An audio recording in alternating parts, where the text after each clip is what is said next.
Today's Metro News television forecast is brought to you by Salango Law. Get results, not excuses.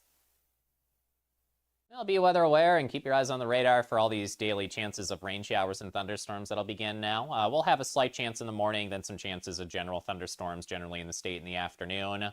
For the eastern panhandle, you are included in a marginal risk of some isolated severe thunderstorms that are possible. This will be on Thursday. That'll keep eyes on. Total precip over the next 5 days. I'll be watching for potentially some locally higher numbers here as well. As each day for a string of days here, there'll be some marginal risk of excessive rain for some local flash flood potential. So that does include all of West Virginia here. Again, it's a marginal risk, so all of us included in this, but it means isolated flash flooding is a possibility. So we'll have to keep eyes on the radar to see where the storms form. Initially, it will likely favor southeastern areas, east of the mountains there, as we'll have an influx of moisture working in from the south and southeast.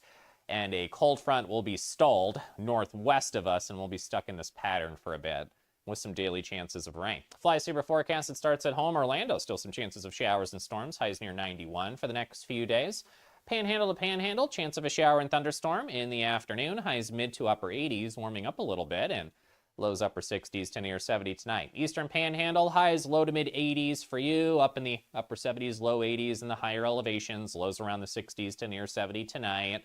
Across our northern and central areas, some 80s and upper 80s in here. Point Pleasant got you near 89 today, low near 70 overnight. And for our southern areas, a likely chance of showers and storms, especially favoring southeastern areas for the likely chance. But a lot of us will have to keep eyes on the radar. Huntington near 90 today and 70 tonight. Rain showers more likely for the weekend, and chances continue into next week. This is Ben Salango with Salango Law. Salango Law has earned a reputation for getting excellent results for our clients. With decades of experience handling thousands of cases, we know what it takes to deliver. Proudly voted best in the Valley for 3 consecutive years by readers of the Charleston Gazette-Mail, Salango Law is deeply committed to giving back by investing in our community. From supporting local programs to making our region a better place to live, Salango Law is proud to be your trusted legal and community partner. Check us out at salangolaw.com.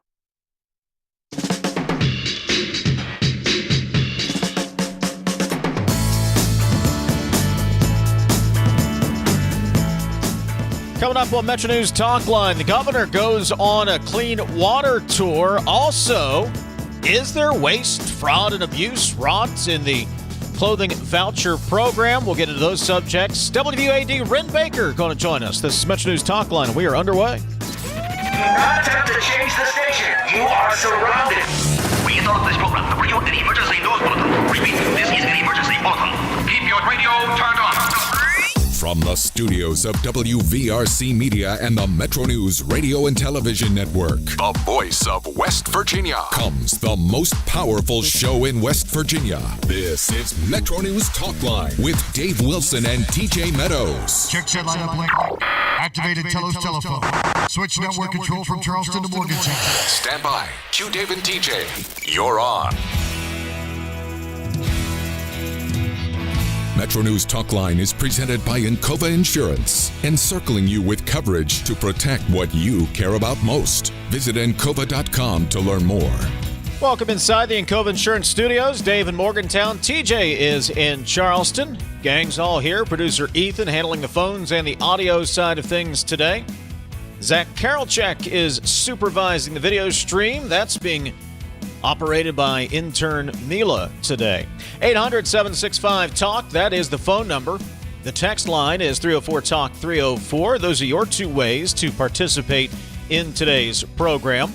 Say good morning to our great radio affiliates in and around the state of West Virginia, or if you're watching in on the Metro News TV app, Facebook Live, and YouTube, we appreciate that as well. Mike Oliverio will join us, the Montague County State Senator, at 11:06 this morning with his take on the TANF crisis, I say in scare quotes, and the clothing voucher program. He'll join us in the second hour. Coming up, bottom of the hour, we'll check in with the Secretary of State's office.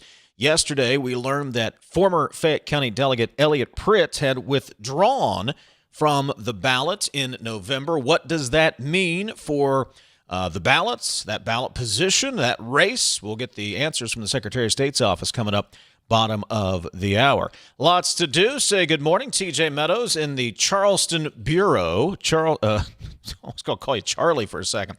TJ, good morning. Charlie West. Let me assure you, I've been called much worse. How about this story? Abdul El Sayed out of Michigan in that Democratic nomination for the U.S. Senate, beating by 1 point. 1 point. United States Representative Haley Stevens. I mean, a lot of stuff to unpack in that one. It was really a litmus test for the Democratic Party moving forward. Big story. Eben Brown's going to join us about 20 minutes from now. We'll get a little less than 20 minutes from now, actually. We'll get an update from him on that primary up in Michigan. Yesterday, we told you that WVU had partnered or is partnering with Antero Resources starting this year. Antero, the state's largest natural gas producer, has signed on to a 5-year deal to be the official jersey patch sponsors for WVU Athletics. That includes all 18 varsity sports. We heard from Antero yesterday. Please welcome to the show today WVU Athletics Director and unofficial fourth guy before the game, Wren Baker. Wren, good morning. Thanks for joining us. Well, good morning, gentlemen. Beautiful day here in Morgantown. Just left first opening practice of fall camp for football to join you all, but fall is here. The students will be here soon, and this is always a very exciting time of the year, so thanks for having me on. I don't care what level it is, if it's Pee-wee, middle school, varsity, Division I, power. The first day of football practice is a special day, Wren. It is. Just the anticipation, the excitement that comes with it. There is, you can just, if you've ever had an opportunity to be out there on day one of a practice, like you can just feel the energy that comes with it. And, over the course of the next few weeks, there'll be some ebbs and flows of that energy as you get in game-ready condition, and certainly have some long days and some very long practices. But day one is always it's a joy to be out there and get a chance to experience. Yeah, practice 8 is a totally different story than practice 1. Hey, I posed this question yesterday to Mary Beth Anderson with Antero. I'll pose the same question to you. What made this partnership with Antero Resources and WVU Athletics a perfect fit? Yeah, I think from our perspective, the first thing I would just say is it's no secret that the need to grow resources and at the highest level of intercollegiate athletics has grown exponentially. And, we've grown our budget by probably 50% or better over the last 4 years, and are going to need to stay on that kind of growth trajectory to remain competitive. So, I've said this before. I know some people hate when we name a venue or do a patch, but the reality is we're not in a position, if we want to field competitive teams, to forego revenue where there's a chance to gain revenue. And so we've been exploring patch sponsorship ever since it became clear that the NCAA was going to approve that. But we really wanted to do it, if we were going to do it, a lot like with naming the Coliseum, with a company that had roots in West Virginia, that we felt like shared our values and that made sense for us. And certainly, one of the factors was, are we getting enough revenue in this? But there's other factors if you're going to marry your brand in that kind of way with a company. And Antero's been such a long-term stalwart in terms of businesses in the state and in energy production. So when you look at our state, it's no secret that we've had a population loss that's gone on for decades now. We've got to find a way to turn that around. And in modern day economy, energy production, it's always been important, but probably when you look into the future, it's more important than ever to be in a state that can produce enough energy to fuel business. And so I think that's a really important aspect of this. And I don't think you can question that WVU Sports is the number one sports and entertainment brand in the state. And so arguably it's the number one marketing vehicle in the state. And so being able to partner with Antero and highlight what our state brings to the table in terms of energy production, and what Antero has already done in our state, we felt like was the perfect partnership. Morning, Wren. It's TJ. We've seen how these deals have been valued. Ohio State got big money, Notre Dame. Can you give us a sense of what this deal is worth and what kind of infusion from a monetary perspective it will put into the program? Well, it's a significant deal. The terms, Learfield brokered the deal in terms of the contract, and so we are not releasing the exact terms. But here's what I would say: before we started this, we had a couple of independent sources that did a valuation for us, and we actually exceeded both of those valuations by quite a bit in the deal. So it's a significant deal for us. I've made reference to this a couple of times when I've talked to people the last couple of days. When I got here 4 years ago, the energy industry sector as a whole was probably around $1 million of capital that was coming into the athletic program a year. That has multiplied through companies like Diversified and Hope and many others, Northeast Natural Energy. Those have it's well in excess of $10 million annually that's coming into our program through those companies, and that doesn't include the individuals that are employed there. And so the energy sector, which is a big part of West Virginia's economy, and has been a focus of ours. As we've had to grow our resources, they've been a big part of that, and even as we look into the future, we're gonna continue to need that sector. But it's a very, very significant partnership, probably our biggest overall annual corporate relationship now, and it'll be a big win for our program as we look to fill out our rosters and have competitive. As we all know, we're in a time now where you got to have a competitive roster spin, and that's really critical and important. WVU Athletics Director Wren Baker joining us here on Metro News Talkline. You touched on this a couple of times, Wren. The business of college athletics has changed drastically in the last 5 years. If you want to go back 10 or 15 or 20, it's night and day. How important is it, and you've made this a priority, but to maximize the revenue potential so that doesn't end up on the backs of your ticket buyers? Yeah, we get questioned, from media and fans, anytime we make decisions, what's driving this decision? And so whether that's, a reseating at basketball, the price of tickets at a venue, the price of concessions, all the way to the student fee that we put in. And it's all in an effort to make sure that we're being competitive, and all of these things fit together. And so anytime you can get a massive corporate infusion like this and do a partnership or like the one we did on the Coliseum, those relieves pressure that you have to get from your common fan. And West Virginia University fans, we have a lot of people who have high net worth. We have a lot of blue collar workers that love this team and that we don't want to price out of being able to come. And so it does all fit together. But we probably roughly increased the budget about $50 million over the last 4 years.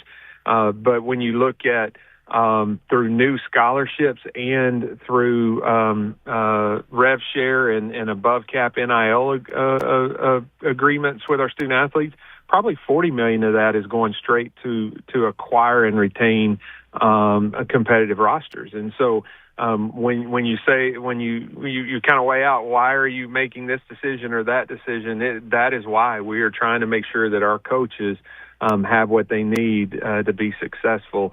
And so anytime we can get a partnership like this, it does take a lot of pressure off of us having to increase ticket prices. You talked about that capital runway that you've gone through and the runway moving forward, upward of 50% additional expansion. When you look into the future in terms of possible revenue opportunities, things that maybe the average fan doesn't think about, how do you get there? What are some things that you can monetize to help you reach that goal? Yeah, I think we have to continue to audit our venues to see if there's naming rights, not just for the venue as a whole, but with this stadium project that we're getting ready to do, that's going to introduce a lot of new premium spaces. And anytime you have premium spaces, you have some high net worth individuals in those. So does that open up opportunity for us to to grow additional sponsorships and activations. I think Don Robinson and our team at Golden Blue have done a remarkable job of having us think differently. A lot of reporting has occurred on the baseball bioprecision center, our biomechanics center that we built.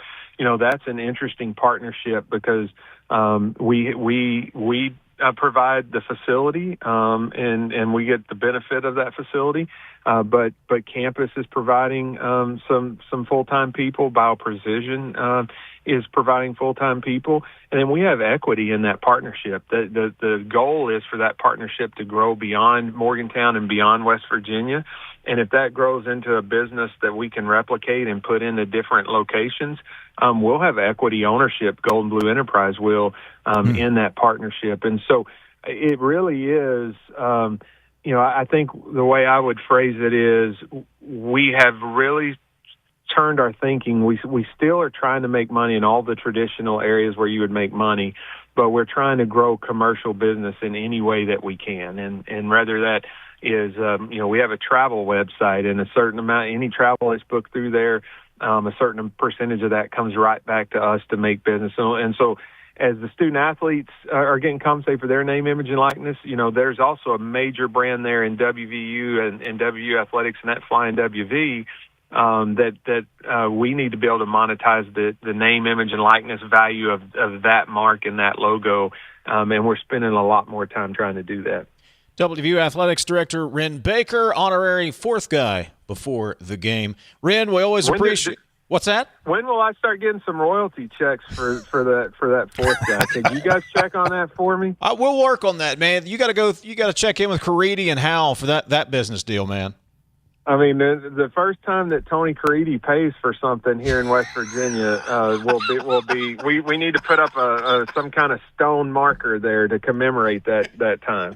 Talk about leaving us a lot of different ways that we could go out of this interview and really setting it up. Man, great job with that.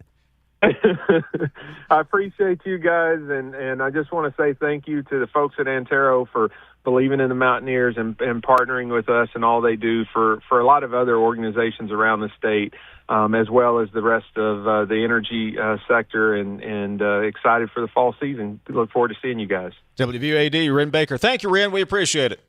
Thank you. Take a break, come back. What happened in Michigan yesterday in that Senate primary? We'll talk about that. Fox News' Eben Brown next. We are there for you, to care for you at the health plan. We are here for you. It's good to have options for your family or employees. Rooted in your community since 1979, the health plan is your trusted partner. Get flexible coverage, exceptional support, and competitive rates. The health plan, we are here for you. Your heart deserves the best. And at the WVU Heart and Vascular Institute, you'll find world-class care without leaving West Virginia. Our cardiology experts offer everything from routine screenings to treatment for complex heart conditions. Using the latest diagnostic tools and minimally invasive procedures, we focus on your long-term health so you can stay strong for the moments that matter. Call 855-WVU-CARE or visit wvumedicine.org/heart. You're listening to Talkline on Metro News, the voice of West Virginia. The best selection of WVU apparel is at Daniel's Men's Store. Exclusive designs you won't find anywhere else. Stylish, sophisticated, and unmistakably Mountaineer. Shop in store or online at danielsofmorgantown.com.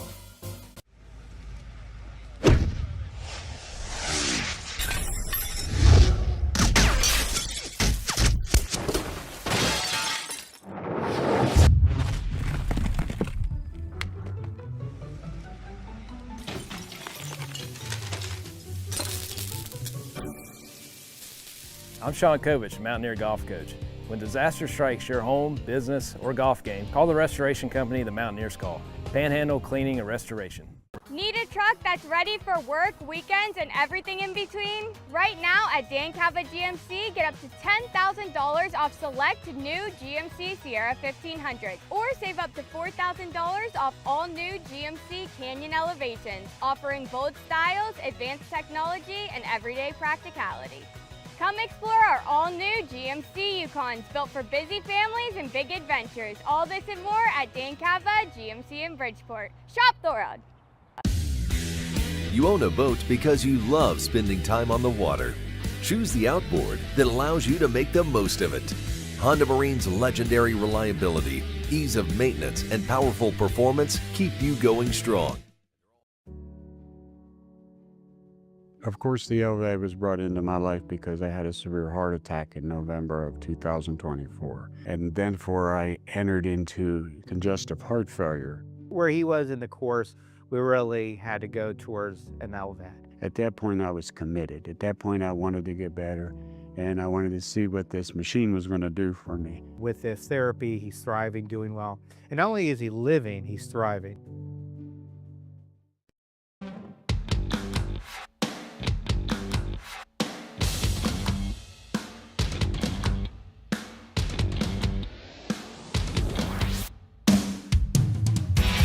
MetroNews Talkline is presented by Encova Insurance, encircling you with coverage to protect what you care about most. Visit Encova.com to learn more.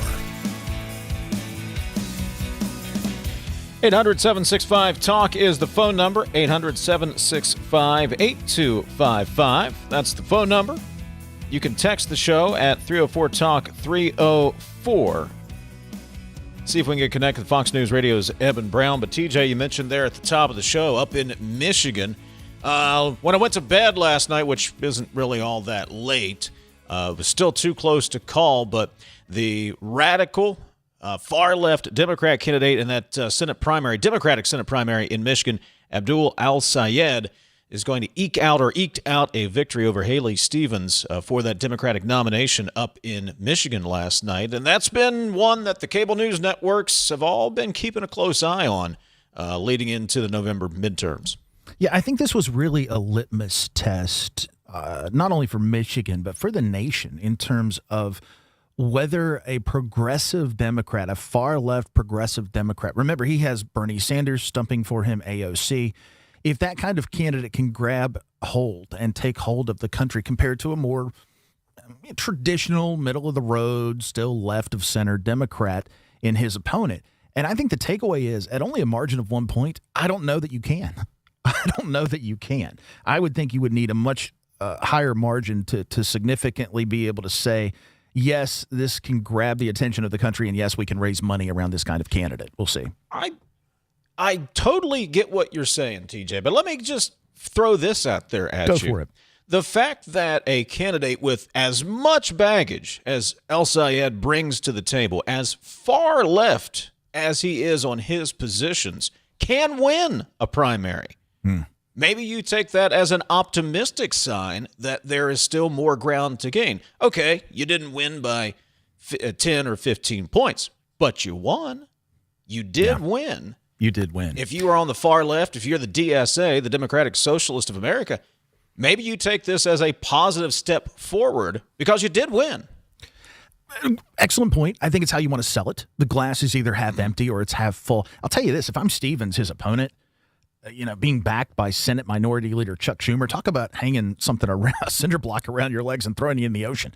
I just don't know that got much of anything going, but backed by Schumer, and you got to wonder, was that a smart decision? Would that have made the difference? Is that 1 point delta one way or the other because of Schumer? I don't know. It'll be interesting. I know there were Republicans, at least from what I understand from following the national media, who were kind of rooting for El-Sayed, thinking that they have a better chance, which they do if the candidate is far left. You look at your two options there in Michigan. Maybe the Republicans do have a better chance of retaining or capturing that Senate seat up there. But it's, again, we're here, they're there. I'm only following it as much as you are with the national networks, but I don't know what to make of it as you look at the national political spectrum. Well, I mean, you look at El-Sayed. This guy is a former Wayne County, that's in Michigan, health director, doctor, campaigned on Medicare for all, wanted campaign finance reform, wanted to end military aid to Israel. That's his platform. And then take a look at Stevens, who is a 4-term congresswoman from the state. So part of the establishment, maybe not. depending on how you view that, focused on manufacturing and the economy. Stressed her past victory in tough races, but it's a clear juxtaposition between, hey, let's grow the economy, let's grow the pie so we don't have to make cuts.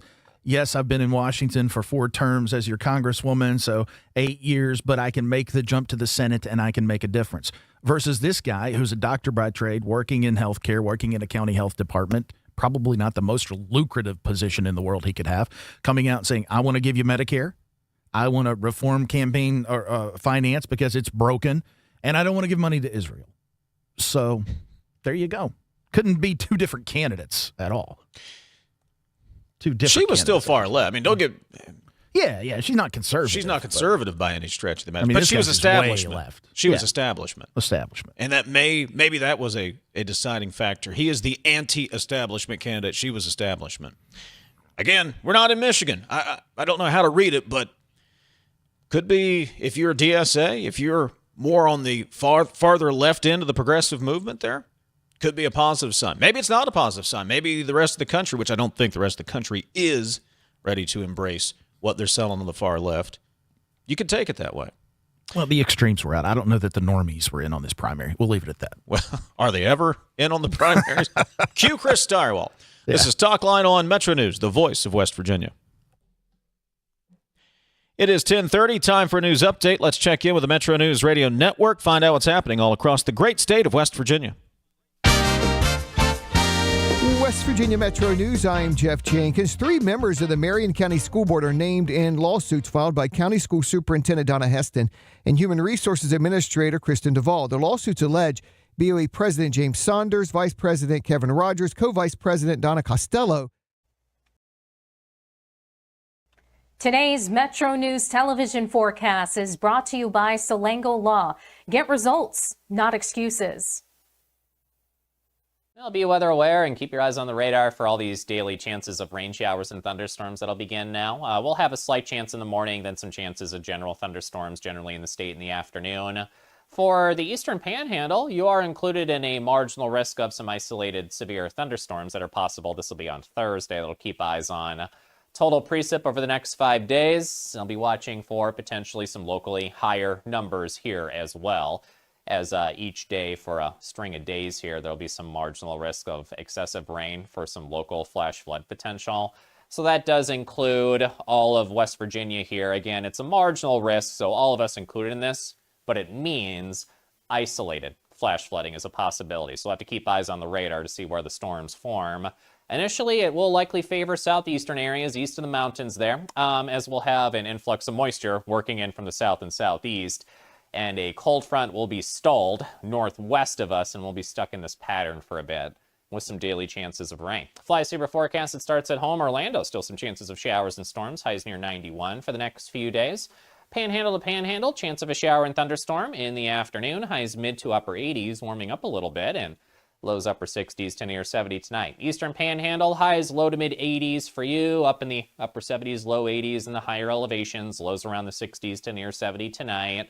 Across our northern and central areas, some 80s and upper 80s in here. Point Pleasant got you near 89 today, low near 70 overnight. And for our southern areas, a likely chance of showers and storms, especially favoring southeastern areas for the likely chance. But a lot of us will have to keep eyes on the radar. Huntington near 90 today and 70 tonight. Rain showers more likely for the weekend, and chances continue into next week. This is Ben Salango with Salango Law. Salango Law has earned a reputation for getting excellent results for our clients. With decades of experience handling thousands of cases, we know what it takes to deliver. Proudly voted Best in the Valley for 3 consecutive years by readers of the Charleston Gazette-Mail, Salango Law is deeply committed to giving back by investing in our community. From supporting local programs to making our region a better place to live, Salango Law is proud to be your trusted legal and community partner. Check us out at salangolaw.com. Hey, I take offense of that. Why would you do that? Because on midday, the last segment, the first thing I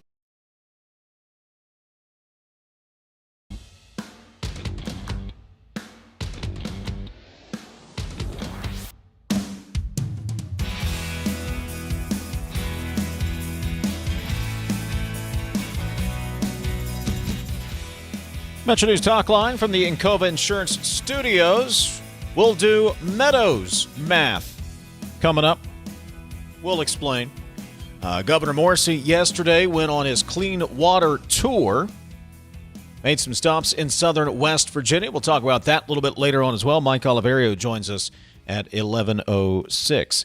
Yesterday, former state lawmaker, Fayette County Delegate Elliot Pritt withdrew from the November general election. Pritt, of course, is in federal custody.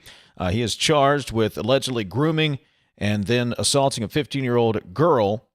He withdrew yesterday from the November 3rd election. What does that mean? Let's bring into the conversation Deputy Secretary of State David Cook, who joins us here on MetroNews Talkline. Dave, good morning. Thanks for joining us. Hey, David, can you hear me? I can see him, but I cannot hear him. Let's see if we can get that shaken out there. Can you hear me? Hey, there you are, David. Okay, great. There we go. All right, technology wins again. All right, David, I did the big setup there. Elliot Pritt withdrew from the November 3rd election. What does that mean moving forward? So, as you know, I think as we discussed last week, there was a meeting that was set with the State Election Commission that was set for this Friday related to a couple disqualification petitions. But since Mr. Pritt voluntarily withdrew before that meeting, that renders that meeting moot, essentially. And as we discussed last time, the House Bill 4350, which was effective in 2025, means that the Republican Party cannot fill the vacancy on the ballot. So the letter was received yesterday, and go through what qualification it needed to be notarized, et cetera. It's official. The paperwork is there, correct? Right. So, there's two different code sections that are involved here, and the first is 3-5-11 subsection A, which states that we have to receive this notarized statement by the withdrawal deadline, which was August 11th. And then pursuant to 3-5-19 subsection A subsection 3, that involves whether or not a party can fill the vacancy if that notarized document is received. And that was hand delivered to me actually around 2:30 yesterday. So when we got the disqualification petitions, we obviously had to send notice to Mr. Pritt, who is being held in Kentucky, that the meeting is going to take place. These are what the claims are. This is how you respond. This is what the process is. So I sent correspondence and was able to get that to Mr. Pritt within a certain time frame, and ultimately he chose to withdraw via the form. David Cook is joining us, Deputy Secretary of State here in West Virginia. So state law then does not allow for disqualification of a candidate after he or she withdraws from the race. That's correct. Well, at least that's not specified in code. And again, our position is because we received that form prior to that meeting, it renders those claims moot. So, yeah, that's where we're at. I assume then there will be no meeting this week of the State Election Commission. No need to do that now, correct? Or was there other business on an already scheduled agenda? There is other business. There is another disqualification petition. This is actually related to a Jefferson County Commission race. So that will be heard on that date. And then any other business that needs to be conducted election related, they'll hear that too. I've heard rumblings that there may be some other disqualification petitions that are coming into the office. I haven't received those yet, and I don't know if they'll be placed on the Friday agenda just because of timing reasons. But there is one on the agenda for this Friday. Go ahead, David. I'd be happy to discuss that if you'd like, but go ahead. I'm sorry to interrupt. No, hang on. We have more questions. Okay. Could a candidate mount a write-in campaign in the 50th district if they so chose? Yes. We just need to receive that certificate of announcement 49 days before the general election. So that date is, I wrote that down because I knew I'd get that question. September 15th is the deadline. So yes, but unfortunately the independent deadline has passed. That was August 3rd. So the only option for a candidate that's not, obviously is not going to be nominated, is a write-in campaign. Remind us what has to happen for someone to be eligible on a write-in. What, if anything, has to be undertaken by that candidate mounting that write-in challenge? They simply need to file a certificate of announcement with our office prior to that September 15th, 2026 deadline. And we'll get it filed and get them up on the system. And then, depending on how the ballots are written, some ballots, they actually list the write-in candidates on the ballot. In other cases, they say, fill in a name for the write-in candidate, and there'll be a list, on the wall in the polling place that identifies the write-in candidates that have filed for office. So, and we're just playing hypotheticals here, David, and that can be dangerous. But if the Republicans cannot appoint somebody to be on the ballot as a Republican, but you could have a Republican write-in candidate, hypothetically. That's correct. And what's kind of interesting about our write-in law, not that this is entirely relevant to what we're discussing now, but our sour grapes law doesn't apply to write-in candidates. So you could have a situation where, a major party candidate lost in the primary. They can't file as an independent because that's specified in code, but they could run again as a write-in candidate. So yes, you could have multiple Republicans, give us a certificate of announcement to run as a write-in candidate. Well, and clearly that isn't unique to just Pritt's district. That could happen anywhere in the state. Nod, nod, wink, wink. Exactly. David Cook, Deputy Secretary of State for the state of West Virginia. Anything else? This is the first time this law has been applied that I'm aware of. Well, I guess it would have to be because it was passed in 24, 25. This would be the first election, but sorting through this has been a little bit of an adventure. It certainly has been for me. I've been dusting off my law books, making sure that the state election commission was prepared if the meeting did in fact take place. And it'll be interesting to see if the legislature revisits this law change in the 2027 legislative session. But I think that, we were very transparent with the public, and hopefully I didn't use too many legalese when I sent out letters or, engaged in news programs like yours. Well, just one final clarification. The ballots have not been prepared yet, so there's no problem, I guess, physically getting Pritt's name off of the ballot at this point. That's correct.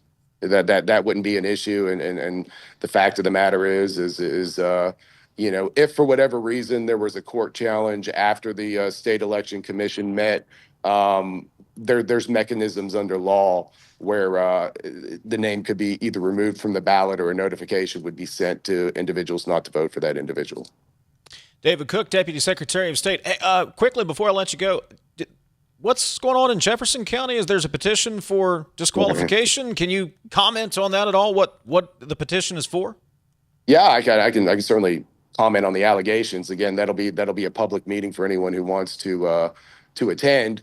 But essentially, there's a candidate from the Mountain Party that is running for county commission and listed an address that is not in the magisterial district where the race is taking place. So there's been a petition to remove his name from the ballot because allegedly he is not qualified because he doesn't reside in that district. But that seems problematic to me. I mean, not to put too fine a point on it, but I mean, right. Well, am I missing something here? I mean, is there a reason that would happen? A legitimate reason that would happen?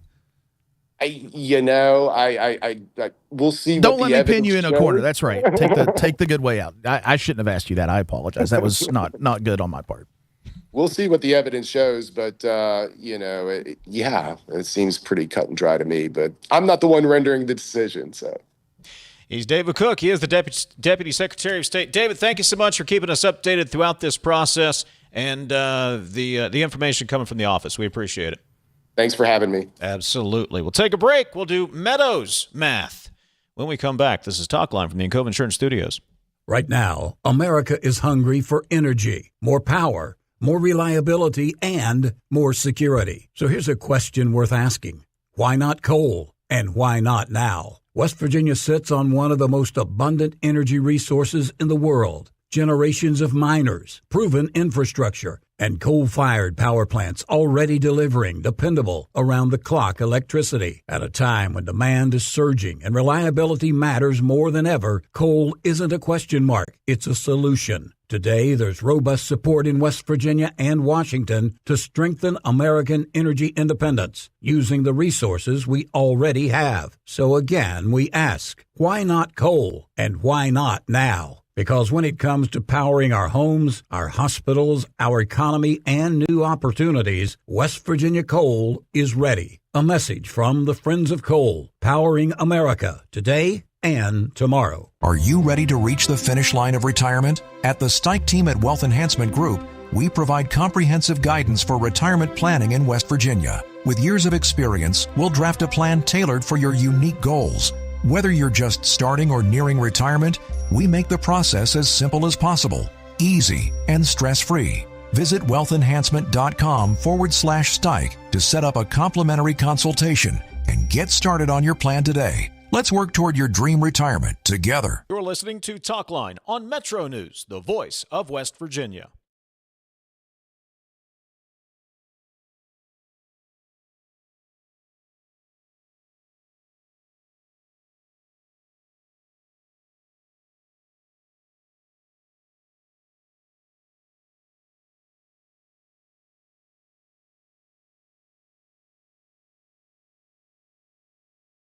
In 1914, the same year the first commercial flight soared and the Panama Canal opened, Greer Industries was born. Herbert and Agnes Greer began in Morgantown, West Virginia, striking the first pick into the limestone formation that would become the backbone of one of the state's great industrial legacies. From the roads we drive on, the buildings we build, and the communities we serve, Greer Industries has been delivering quality for decades. At Greer Industries, we've been improving lives for more than a century. I had a severe heart attack in November of 2024. And then I entered into congestive heart failure. We really had to go towards an LVAD. And not only is he living, he's thriving. At Daniel's Men's Store, exceptional style begins with a curated selection and finishes with a flawless fit. When it's time to buy a suit, Daniel's is here to make sure yours is one of a kind. Discover tailored suits you'll only find in-store at Daniel's. You own a boat because you love spending time on the water. Choose the outboard that allows you to make the most of it. Honda Marine's legendary reliability, ease of maintenance, and powerful performance keep you going strong. And they're all backed by the peace of mind protection of the industry's best limited warranty. Visit your Honda Marine dealer today and find out why it's more than an engine. It's your time on the water.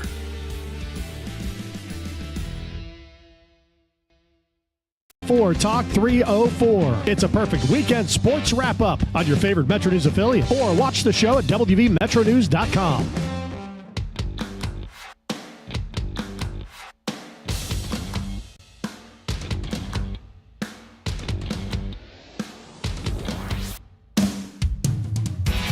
MetroNews Talkline is presented by Encova Insurance, encircling you with coverage to protect what you care about most. Visit Encova.com to learn more. 304 Talk 304 is the text line. We will get to your text. We're going to have some open lines coming up in the second hour of the program. Also, we'll get to the governor's clean water tour. Some residents in southern West Virginia expressing their frustration over their water issues in that part of the state. And to the governor's credits, he listened. We'll get to that coming up. Second hour, your text as well, 304 Talk 304. They assured me all the way back in my Marshall days that there would be no math in journalism. Ha! They lied. Over at WVMetroNews.com this morning, TJ Meadows in his commentary. I call it Meadows math, but we continue to try to figure out and put into some context and perspective this issue with TANF and specifically the school voucher program. And TJ, we've talked to lawmakers. We're going to talk to Mike Oliverio about it coming up in the second hour. The governor's office put out a detailed explanation of their point of view. You are the numbers, spreadsheets, data guy. You've computed and run the numbers. What are you coming up with, TJ? So I think what has been missing, let me start with this, and I put it as an editor's note in my commentary. What's been missing is just a simple budget reconciliation. Beginning balance for the TANF fund, ending balance with everything you want to do. We've gotten graphics, we've gotten detailed press releases, et cetera, but the numbers are still not apparent because we just don't have that simple document. So what I did is I pulled the budget bill from last year that is law that made fiscal budget 2027, the fiscal year we're in now, used data extrapolated from sources including the governor's office, and then just looking again in the budget bill. And here's what I came up with. We need to start with what TANF had in the fund unused from previous years. That's your beginning balance, $41 million. $41 million. We know that $98.8 million is coming in this year from the federal government. So that's your cash infusion annually that you get from the feds. In order to get that, West Virginia has to use some of its own money, which is referred to as maintenance of effort. Before TANF became a federal program, states funded this. And when the government agreed to foot the bill, they said states have to meet a certain ratio percentage of funding. We put in $26 million, 5.8, round up, $26 million. So that's $124 million, almost $125 million that we have for this fiscal year cash infusion into TANF. Based on the press release from the governor earlier this week, it noted that DOHS wanted to spend $137 million. Okay? So if you take the math and you take $41 million, our beginning balance, plus the cash infusion that we have, 124.8, you subtract out that $137 million in expense, you come up with an ending balance of $28.8 million left over after you cover that $12.2 million shortfall this year. So you can cover it out of the beginning balance, funds left over not used, or if you didn't want to touch that, you could go to the legislature and say, I need a supplemental appropriation. Please give me another $12 to $15 million. Here's my point. The math very clearly says to me, there is not a financial crisis when it comes to TANF. This is what is called ordinary financial management. Your budget is a forecast. You reconcile the revenue that actually comes in with the expenses that you actually have. It's just how business, how government works. I don't see the crisis. That's me. I tried to take a step back driving home yesterday. Where I do some of my best thinking. Second best thinking, or maybe the best thinking actually, is mowing the yard. But nonetheless, tried to take a step back and look at this from a fresh perspective. And I'm not downing your math at all, by the way. Yeah. But let's assume a couple of things here. One, let's assume the administration's math is correct. There is a structural deficit. One, I applaud the administration for actually putting in the work to look at any and all programs within the bureaucracy, because there's a lot of talk about we're going to get in there, we're going to look at these programs, we're going to cut out the waste, we're going to make them run efficiently, not a lot of action. So the Morrissey administration's doing the thing that many people talk about. So credit for that. But let's assume that's all correct. Let's assume it's wrought with waste, fraud, and abuse. People are not buying jeans and sneakers and shirts for school. They're buying beer and cigarettes. Let's assume all that's true for just a second. This is still not the time to address those problems, TJ, if they do in fact exist. And that's what I kept coming back to beyond the math, because I think your math is pretty darn good for being a non-math guy. Thank you.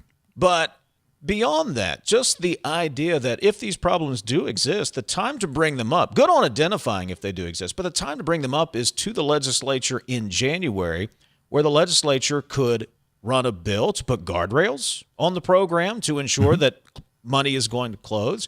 That could address any financial problems if it is overspending the revenue that is coming in. This is the first month of the fiscal year. You just delayed the clothing voucher program 3 weeks. You ended a week early, and folks are left asking questions. Lawmakers are asking questions, TJ. July's not the time to try to fix this program. It's funded. As you have pointed out, it's funded through the fiscal year. If there is indeed a program, do it in January. Yeah, and by the administration's own admission, this is 13 months away. So if you spend down, you spend down. I would also point out, we talk about this structural deficit. When you look at the numbers back through fiscal 2020 and you look forward to fiscal 2027, you know where that deficit starts? It starts in fiscal 26 and fiscal 27. Whose budgets were those? Who signed those budgets? I'll tell you who. Governor Morrissey. Mm-hmm. How you blame this on the previous administration? If your spending has increased, it was flat up until those two budgets, and then it increased in fiscal 26 and fiscal 27. So who's steering the ship here? And if you're going to make accusations, look, every welfare program has its waste and people who are going to take advantage of it and not use it for its intended purposes. Have some data to back you up. Have something to back up those claims, because the governor's he's getting raked over from making the beer and cigarettes comment yesterday. I think it came off the cuff. You know, we started this talking about fiscal issues, and all of a sudden now we're talking about fraud yesterday. And then by last night, supposedly it's 50% the amount of people that are taking these TANF funds and converting them to cash. I don't know. I want to see the data. But someone pointed out to me last night, and I'm blessed. I don't have experience with this, and some people have, and I listen to them. They pointed out you can only use the cards for the clothing voucher at certain places. Maybe you want to stretch your dollar at a thrift store or something. So you go, you get the cash, and then you go to the thrift store that doesn't take the EBT card. Mm-hmm. So I think there's a lot of explanation here, too, that needs to be explored. I still want to see what audit revealed that we're taking the money and converting it to cash. And, oh, by the way, what is being converted is being used nefariously. Show me the data. Got to take a break. Back to wrap up hour number one. This is Talkline from the Encova Insurance Studios. Right now, America is hungry for energy, more power, more reliability, and more security. So here's a question worth asking. Why not coal? And why not now? West Virginia sits on one of the most abundant energy resources in the world. Generations of miners, proven infrastructure, and coal-fired power plants already delivering dependable, around-the-clock electricity. At a time when demand is surging and reliability matters more than ever, coal isn't a question mark, it's a solution. Today, there's robust support in West Virginia and Washington to strengthen American energy independence using the resources we already have. So again, we ask, why not coal? And why not now? Because when it comes to powering our homes, our hospitals, our economy, and new opportunities, West Virginia Coal is ready. A message from the Friends of Coal, powering America today and tomorrow. You're listening to Talkline on Metro News, the voice of West Virginia. We're Panhandle Cleaning and Restoration, and we're gonna save you. We've got it down to a science, an absolute state of art. We do it all, restoration, cleaning, and reconstruction. When disaster strikes, just pick up the phone. We're Panhandle Cleaning and Restoration, and we're gonna save you. For over 20 years, Dan Cava Toyota World has been more than a dealership. We're family-owned, community-focused, and committed to taking care of our customers long after the sale. Visit Dan Cava Toyota World in Fairmont. Shop the world. The best selection of WVU apparel is at Daniel's Men's Store. Exclusive designs you won't find anywhere else. Stylish, sophisticated, and unmistakably mountaineer. Shop in store or online at danielsofmorgantown.com. Of course, the LVA was brought into my life because I had a severe heart attack in November of 2024. And then I entered into congestive heart failure. Where he was in the course, we really had to go towards an LVAD. At that point, I was committed. At that point, I wanted to get better, and I wanted to see what this machine was going to do for me. With this therapy, he's thriving, doing well. And not only is he living, he's thriving. You own a boat because you love spending time on the water. Choose the outboard that allows you to make the most of it. Honda Marine's legendary reliability, ease of maintenance, and powerful performance keep you going strong. I kid my friend who just texted me, by the way, and said, no blanking cheese. You don't want him there because... No, because not everyone's going to have cheese. He's going to go up to everybody there and start turning over their carts. You are illegitimate. midday on Metro News Television.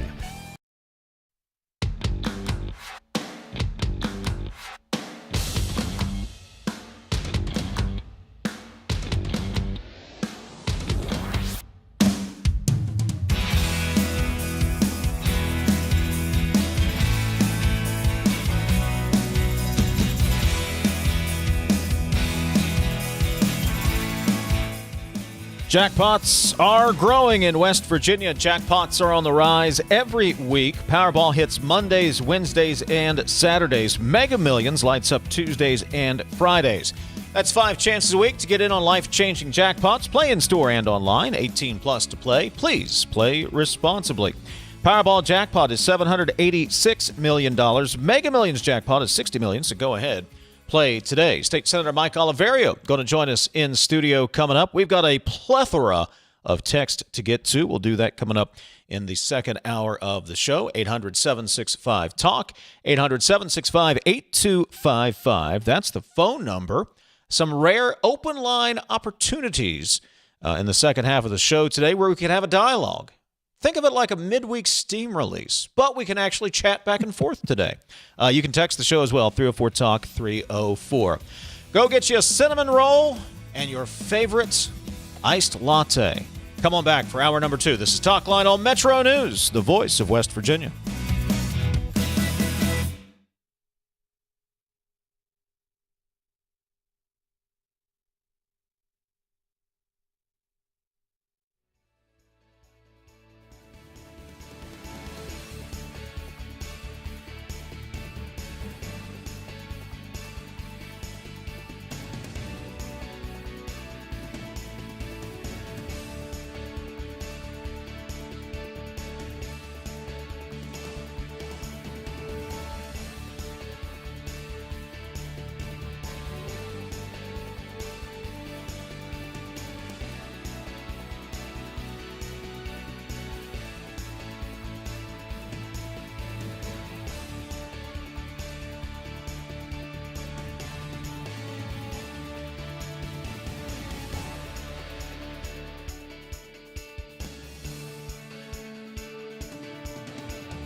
Today's Metro News television forecast is brought to you by Solango Law. Get results, not excuses. Well, be weather aware and keep your eyes on the radar for all these daily chances of rain showers and thunderstorms that'll begin now. We'll have a slight chance in the morning, then some chances of general thunderstorms generally in the state in the afternoon. For the eastern panhandle, you are included in a marginal risk of some isolated severe thunderstorms that are possible. This will be on Thursday. That'll keep eyes on. Total precip over the next 5 days. I'll be watching for potentially some locally higher numbers here as well. As each day for a string of days here, there'll be some marginal risk of excessive rain for some local flash flood potential. So that does include all of West Virginia here. Again, it's a marginal risk, so all of us included in this, but it means isolated flash flooding is a possibility. So we'll have to keep eyes on the radar to see where the storms form. Initially, it will likely favor southeastern areas east of the mountains there, as we'll have an influx of moisture working in from the south and southeast. And a cold front will be stalled northwest of us, and we'll be stuck in this pattern for a bit with some daily chances of rain. Fly Saver forecast, it starts at home. Orlando, still some chances of showers and storms, highs near 91 for the next few days. Panhandle to Panhandle, chance of a shower and thunderstorm in the afternoon, highs mid to upper 80s, warming up a little bit, and lows upper 60s to near 70 tonight. Eastern Panhandle, highs low to mid 80s for you, up in the upper 70s, low 80s in the higher elevations, lows around the 60s to near 70 tonight. Across our northern and central areas, some 80s and upper 80s in here. Point Pleasant got you near 89 today, low near 70 overnight. And for our southern areas, a likely chance of showers and storms, especially favoring southeastern areas for the likely chance. But a lot of us will have to keep eyes on the radar. Huntington near 90 today and 70 tonight. Rain showers more likely for the weekend, and chances continue into next week. This is Ben Solango with Solango Law. Solango Law has earned a reputation for getting excellent results for our clients. With decades of experience handling thousands of cases, we know what it takes to deliver. Proudly voted best in the Valley for 3 consecutive years by readers of the Charleston Gazette-Mail, Solango Law is deeply committed to giving back by investing in our community. From supporting local programs to making our region a better place to live, Solango Law is proud to be your trusted legal and community partner. Check us out at solangolaw.com. MetroNews Talkline is presented by Encova Insurance, encircling you with coverage to protect what you care about most. Visit Encova.com to learn more. Hour number 2, Metro News Talkline. Dave in Morgantown, TJ in Charleston. Producer Ethan is handling the phone calls today at 800-765-TALK, 800-765-8255. You can text the show, 304-TALK, 304. A rare open line opportunity. Bottom of the hour, we'll get to your text. Phone calls are always welcome as well. Think of it kind of like a midweek steam release. But rules that usually apply on Friday don't apply on Wednesday. Give us a call, bottom of the hour, 800-765-TALK, 304-TALK, 304. Producer Ethan, I say, on the phones. Intern Mila handling the video stream under the watchful eye of great American Zach Karolchek. TJ's in Charleston. Morning, TJ. What's up, sir? How are you doing today? It was suggested to me during the break by our highly esteemed video staff that we need to cover the story of Jimothy the raccoon. Are you familiar with this thing? Jimothy the raccoon. Yes. Embarrassingly, I am not. Well, no, and it's not embarrassingly, TJ. Okay. I stumbled upon it. It's a raccoon with some like back deformity. So it kind of looks like the Hunchback of Notre Dame of raccoons. Poor thing. I mean, I don't know if it's a he, a Jimothy. I suppose it's a he. I mean, It's 2026. Who are we to say? Yeah. But apparently it's a social media thing. So okay. This is what our video staff is talking about during the breaks. I mean, you know what? If the kids are into it, I mean, it must be popular. So, hey, we'll go there. I'm fine if you're fine. All right. We hit the big issues on this show, TJ. Jimothy the raccoon. Bottom of the hour, again, open phones, 800-765-TALK, 304-TALK, 304. Joining us in studio here in the Morgantown and Cove Insurance Studios, Montague County State Senator, 13th District Senator Mike Oliverio joins us. Mike, good morning, buddy. Hey, good morning, Dave. You got quite a crew there today. You know what? It's the best crew money can buy. Let me tell you. Very good. Maybe you guys should start wearing patches. Don't give them any ideas. The people upstairs will take you up on that offer, Mike. We'll be wearing NASCAR jackets before the end of the show. Like it. We're not careful.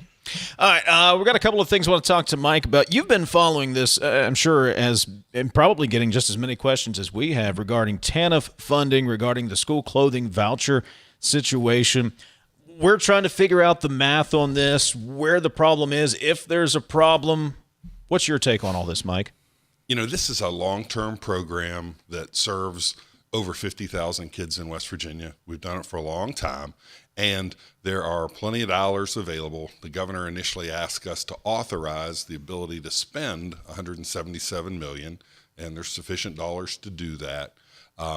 If the administration has difficulty coming up with that or needs additional funds, we've got at least 3 ways to deal with that. The first thing, sometimes at the start of the fiscal year, July 1, sometimes there are some cash flow management issues. So we have the ability to borrow money from the rainy day fund. That's something that can be done. We have the ability to, the unappropriated surplus left over June 30th, we have the ability to free up those dollars. And we also have the ability in January, February, when we go back into session, to do supplemental appropriations. And even if the program's running $10 million short, that is not a Herculean lift typically at that point. So I think there are ways to solve these budgetary concerns. And Mike, you are a seasoned legislator. You've been around the block and seen a thing or two. I want your take. The things that you just talked about, sir, in my estimation, are not unusual. They happen. So I don't think there's any stigma or any downside with the governor coming and asking for one of those things, right? Well, I've been a senator with 7 governors now. It's not that I'm old, TJ. I just started when I was really young. There you go. And I've seen governors handle these situations differently. But I think the best way to handle it is with good communication with the legislature, particularly the finance chairs. And I think that's maybe where we're having a little bit of a breakdown here when the governor literally went door to door asking people to vote against the finance chair. I think that's creating maybe some of this problem. But I'm not on here today as a critic of the governor. I want the governor to be successful. I want our state to be successful. He's going to be our governor the next 2.5 years, maybe longer than that.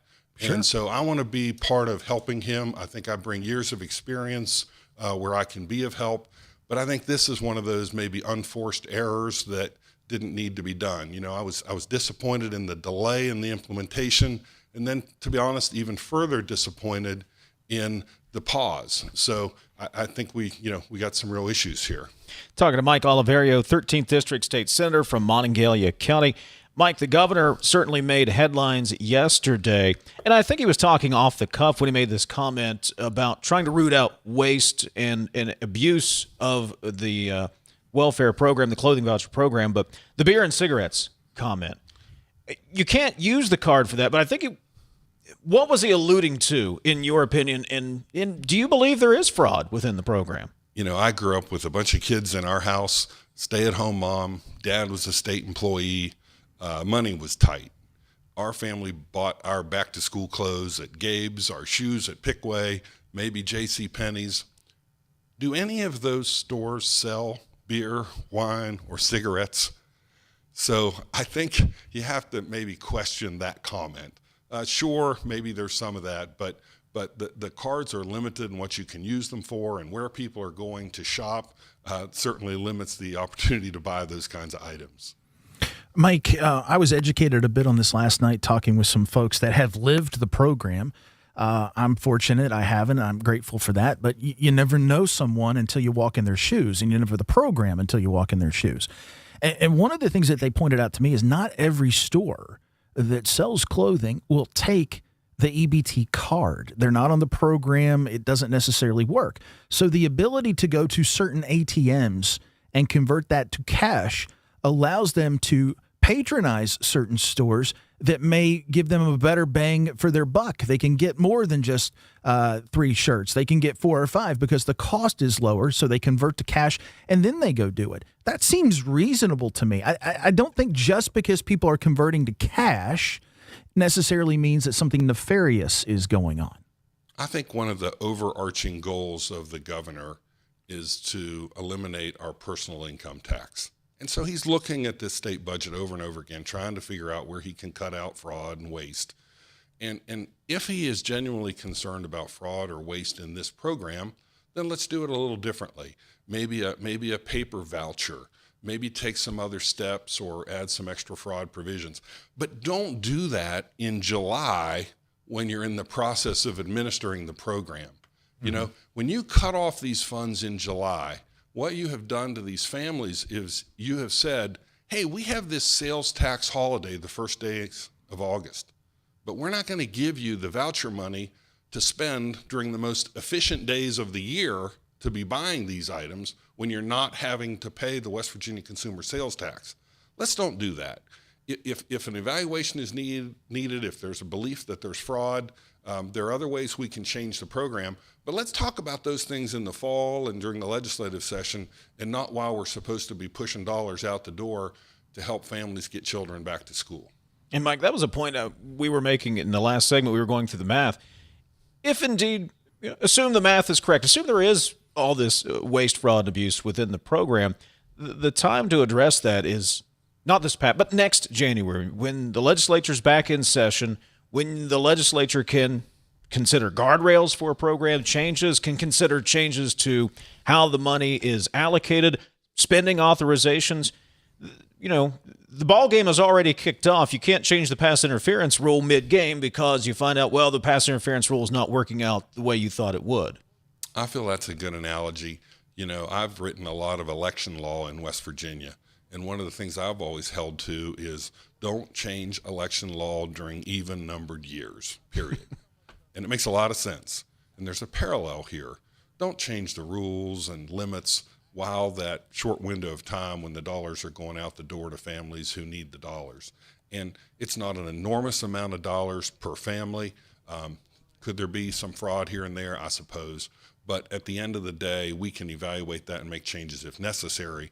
But many of these families are going to Gabe's and Penny's and other places to buy these clothes and shoes. Well, look, I'll go a little further than that. Is there some fraud? Statistics say absolutely. There's fraud in everything. The issue is, does the fraud rise to the level that the control is merited? So the cost of the control, not only financially, but the opportunity cost that it may put on participants versus what the fraud is. And to your point, I don't think we have the data on that yet to be able to make an educated, qualified decision. I'll tell you what I do worry about. We just went through a flood. Massive flood in Upshur and Lewis counties. I'm also concerned that given the way the program has happened and the way the dates have fallen and the early stop, et cetera, that some kids may have been left out in Upshur and Lewis County. Anyone asking those questions, Mike? Have there been any talk about, well, maybe we should take a look at some of the families in those areas and see what needs to be done? I think two things are being discussed. Number one, exactly what you described. And the other issue that's being discussed is the foster care kids. You know, when we saw the numbers of this program drop from potentially 57,000 to 52,000, you have to kind of ask, which 5,000 kids are those? And concern is some of those are the children who live in those flood-stricken areas, and some of those are foster kids that maybe nobody was advocating for them and getting them the clothing and shoes they needed. Mike Oliverio is joining us in studio, Montague County State Center, 13th District State Center. Interims are coming up. Are you hoping to get some answers to these questions? Interim joint finance will meet during the interims. Yeah, we'll have a couple of finance committee meetings, and I think these are things we can discuss. I don't really anticipate any kind of special session in the short run to address anything like this. There are sufficient cash management strategies available to the administration. But I think some of these things will be discussed and some anticipation of stepping forward 6 months to January, February, saying, hey, will we need to make changes to address funding? And remember, these couple agencies, Department of Health and Department of Human Services, they both have a lot of latitude within their agencies where they can move dollars around. Most areas of state government don't really have that. So they do have some flexibility to meet the needs that are coming at them than all the other steps that we have, the borrowing from the rainy day fund, the unappropriate unappropriated surplus, the supplemental appropriation. So a lot of flexibility to solve problems if we manage the cash properly.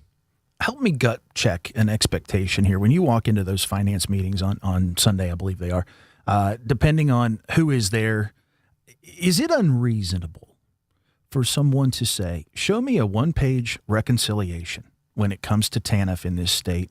Here's your beginning balance. Here's your inflows for 27. Here's your outflows for 27. Here's your ending balance. 4 numbers. Is that unreasonable?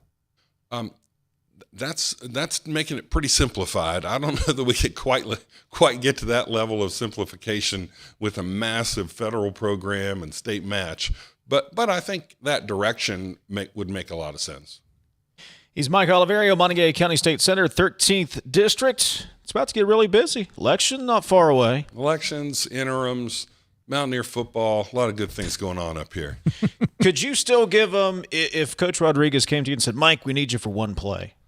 You got one play left in you? I got one play. I'd make a good tight end that can't catch or block. That's exactly what every coach is looking for, Mike. I was a freshman with Rich at WVU. When he came from North Marion, I came from Morgantown High. So we go back to freshman year in college, and I'm wishing that he has a great season this year. Mike Oliverio, Montague County State Senator, 13th District. Mike, appreciate you stopping by, Glad to as be here, always. Always. Take a break. Thanks, Mike. We'll get to your phone calls and text at 304-TALK, 304-800-765-8255. This is Talkline from the Encova Insurance Studios. A Marl transmission line doesn't skip West Virginia, it will power it. The line ties into the same regional grid that carries power from West Virginia's own plants. Fort Martin, Harrison, Mitchell, and Longview, run by West Virginia workers. Right now, our aging grid holds West Virginia generation back. Marl clears the bottleneck, giving our power plants a stronger, fairer shot at competing in the region. Marl works for West Virginia. Learn more at powerwv.org. Paid for by WVRAE.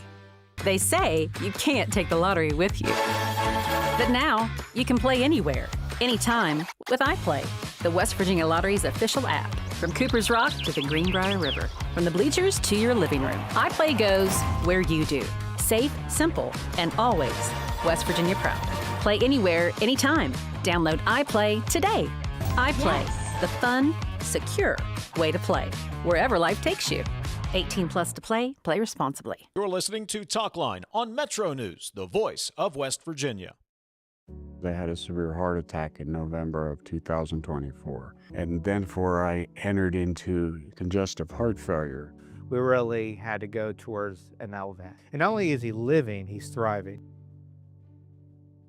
Leading the efforts to build a stronger West Virginia, the High Technology Foundation has a proven plan to strengthen and diversify our state's economy. The I-79 Technology Park's high-capacity infrastructure continues to attract advanced federal operations that are driving economic growth. This keeps our young, educated residents in the state and brings West Virginians home. The High Technology Foundation, building a stronger West Virginia. Learn more today at WVHTF.org. Need a truck that's ready for work, weekends, and everything in between? Right now at Dan Cava GMC, get up to $10,000 off select new GMC Sierra 1500, or save up to $4,000 off all new GMC Canyon Elevations, offering bold styles, advanced technology, and everyday practicality. Come explore our all-new GMC Yukons, built for busy families and big adventures. All this and more at Dan Cava GMC in Bridgeport. Shop the world. At Daniel's Men's Store, exceptional style begins with a curated selection and finishes with a flawless fit. When it's time to buy a suit, Daniel's is here to make sure yours is one of a kind. Discover tailored suits you'll only find in store at Daniel's.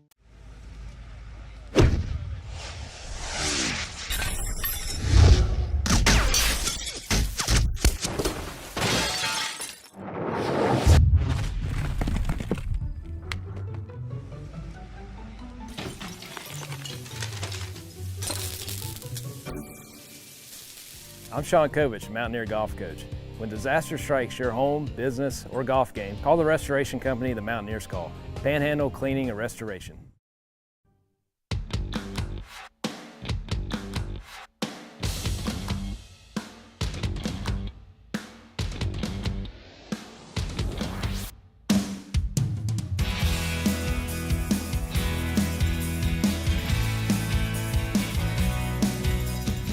Thanks to Mike Oliverio coming in this morning. Appreciate it. As you might imagine, that discussion continued into the break. 800-765-TALK is the phone number, 800-765-8255. That's the phone number, 304-TALK, 304. Some open line opportunities coming up at the bottom of the hour. Get to a couple of texts here. Get to some more text. Also, the governor on his clean water tour yesterday. We'll get into that in just a moment. Texter says, well, there's a lot of text here. Let me back up. Texter, I appreciate your participation in the program. TJ, thank you for doing the math. So why did all those kids not get their clothing allowance money? The governor did not get started soon enough. Is that correct? So what the governor's office said, and what Governor Morrissey tried to explain during his news conference yesterday, and this was included in the release that came out, TJ, the clothing voucher program, they are holding the spending even or equal to last year's spending, which is about $11.4 million. They reached that threshold after so many days, and then through those applications, or felt they were going to meet that threshold with the number of applications being processed, and that's why they closed the program. So it was a matter of, this is what I understand from the governor's office, meeting that spending level from last year, and that number was around 52,000 applications that came in. That's the explanation. That's all I got for you. Texter goes on. Again, did Governor Morrissey say if he had conclusive evidence of parents using clothing allowance money on beer and cigarettes? How many? Who? Where? Did he present any evidence or only allegations without evidence? 5,000 kids go without clothing allowance because of Governor Morrissey's lateness. Again, I don't think it had... The reason the program got closed was they reached the funding level that the administration had set, which was equal to the year before. Right or wrong? I mean, that's certainly up for discussion. As for the other part of that question, TJ, that comment kind of came off the cuff yesterday, and I think my interpretation of that was it was meant to be an example or an illustration of abuse within the program, or fraud within the program, if you want to call it that. And it did not come off that way. It was not a good look yesterday for the governor. No, and I went back and tried to use the Google machine to see if the governor had publicly stated something like that before. Couldn't find anything. If there's something out there, someone send it to me. Sometimes those things spiral, right? And it gets away from you. I would just remind folks, back in May, we were told that it was a finance issue. There was a structural deficit. And that's been the conversation up until yesterday morning when beer and cigarettes hit. So are we changing the game here a bit? I don't know. Are we changing direction? I don't know. But I still think the focus should be, if it's a financial problem, then we need to solve the financial problem. If it's not, we want to talk about controls and fraud, I'm all in on that. Let's talk about the controls, but there's a time to do it, and you've already told us when that time is. And you know, TJ, I was thinking about this again yesterday as I was trying to just look at all of this with fresh perspective, which is hard to do when you're this far into a story. Mm-hmm. If this had been any other year, if this had been last year, year before, and the clothing voucher program closed a week early, it's a story and it raises an eyebrow, but I don't know if it gets this much attention because you brought up in May there was the structural deficit. Then there was the delay to the program, so when it closes early, of course that's going to get a lot more attention than if this had been your average year and you reached your spending limit, because, as I think it was you that pointed it out, perhaps a lot of this over the last couple of days, TJ, that the program is, the application deadline is August whatever, or until the funds are exhausted. They reached that or point. Different year, maybe not such a big deal, but it was a big deal because it was made a big deal back in May. Yeah, exactly. There was a rush because of the delay, and was there some kind of infusion that caused people to come in quicker than they would have? I don't know, but I'm still trying to figure out the increase in spending. Why did we go from flat budgets for so many years in this category, and then come fiscal 26 and fiscal 27, we're running a lot higher? And there may be a good explanation for that, but I don't know. I don't know where the responsibility for the so-called fiscal issue the structural deficit stems from if this is a budget issue that occurred in 26 and 27, which is under the watch of Governor Morrissey. I'm trying to understand how that works. 304 Talk 304. Texter says, people buy items with the SNAP card and sell it for 50 to 75 cents per dollar spent. I know someone who would give cash to their neighbor, let's say $100 cash, and a shopping list. The neighbor would go buy $200 worth of groceries with their SNAP card and pocket the cash. It happens, says the texter. I know it happens. Sure. And you brought up a very good point. We're going to hit the break here in about 40 seconds, TJ. But does the level of fraud rise to the, how did you put that, the need for the control, or the cost for the control? Yeah, the cost for the control financially, and also the opportunity cost that it puts on all of the participants. It may limit them and where they can shop.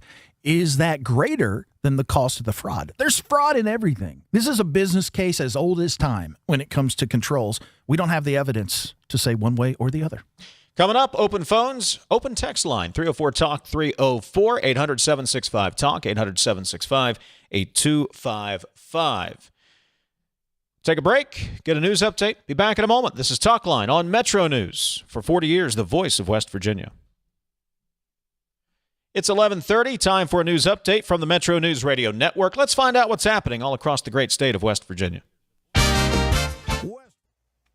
Today's Metro News television forecast is brought to you by Salango Law. Get results, not excuses. Well, be weather aware and keep your eyes on the radar for all these daily chances of rain showers and thunderstorms that'll begin now. We'll have a slight chance in the morning, then some chances of general thunderstorms generally in the state in the afternoon. For the eastern panhandle, you are included in a marginal risk of some isolated severe thunderstorms that are possible. This will be on Thursday. That'll keep eyes on. Total precip over the next 5 days. I'll be watching for potentially some locally higher numbers here as well. As each day for a string of days here, there'll be some marginal risk of excessive rain for some local flash flood potential. So that does include all of West Virginia here. Again, it's a marginal risk, so all of us included in this, but it means isolated flash flooding is a possibility. So we'll have to keep eyes on the radar to see where the storms form.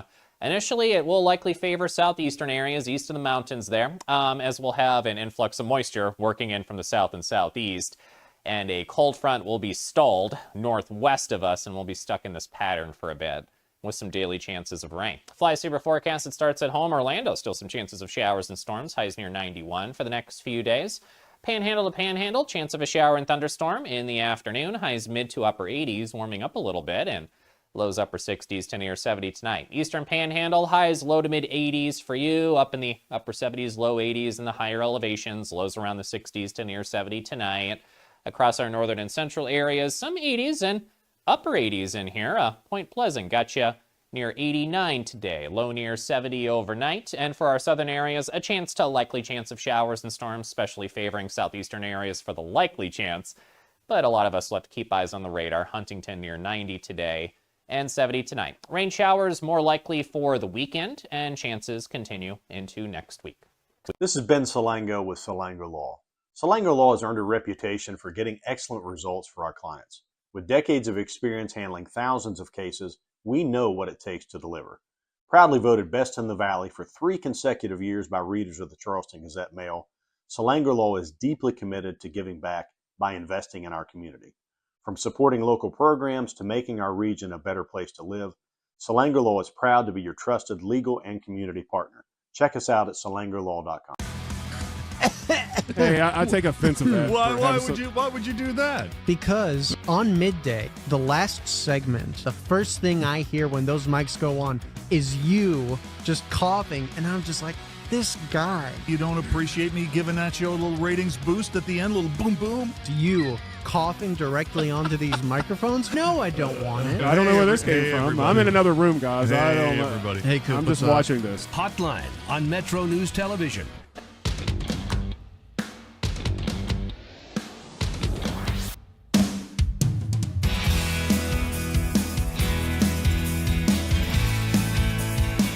CityNet is West Virginia's local internet provider. High-speed, reliable fiber internet is probably right at your front door, and now is the perfect time to connect.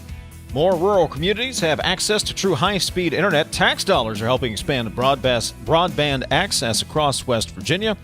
Local customer support you can trust. It's perfect for working from home, streaming, gaming, or running your business. Fast, reliable fiber internet built for everyday life. When it's high-speed internet you need, citynet.net connects, protects, and perfects.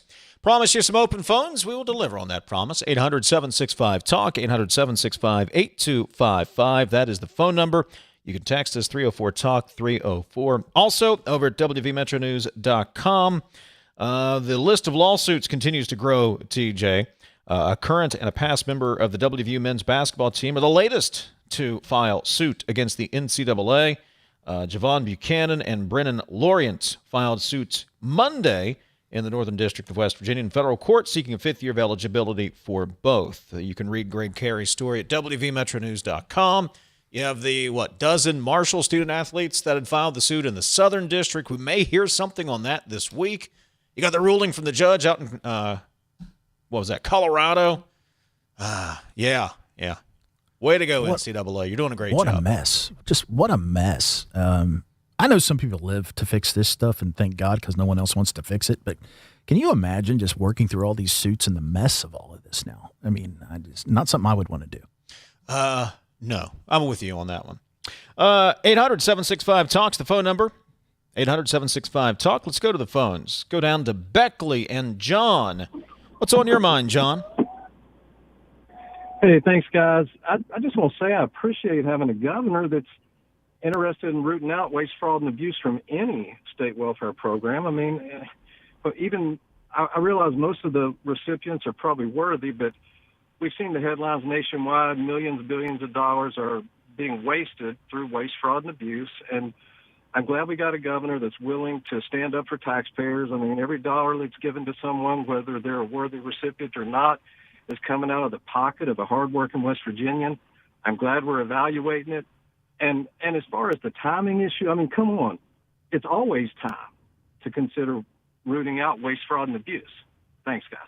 John, you're welcome. Thanks for the phone call. And I said back in the first hour when we were talking about this, TJ, I think the governor does deserve credit for actually doing the thing that so many politicians talk about. How often in a campaign do you hear somebody say, I'm going to go to Charleston or Washington, and we're going to cut the size of government. We're going to root out I know waste, fraud, and abuse is the cliche term right at the moment, but we're gonna root this stuff out, and it never really happens. At least he's doing the thing he said he would do. My issue again is with the timing of it. If you want to make structural changes, you want to put guardrails on these programs, that's something you need to do with the legislature this coming January, not change the rules in the middle of the game here in July or August. I agree. And John, look, I don't disagree with what you're saying. Appreciate your telephone call. I don't think anyone wants waste, fraud, and abuse. All I'm saying is the timing on this thing, and when I say timing, I'm talking about the situation. We were talking in May about a financial structural deficit, and we were talking about that all the way up until about 8:30 yesterday, and all of a sudden it's beer and cigarettes. Did the financial problem get fixed? Because, I must have missed it.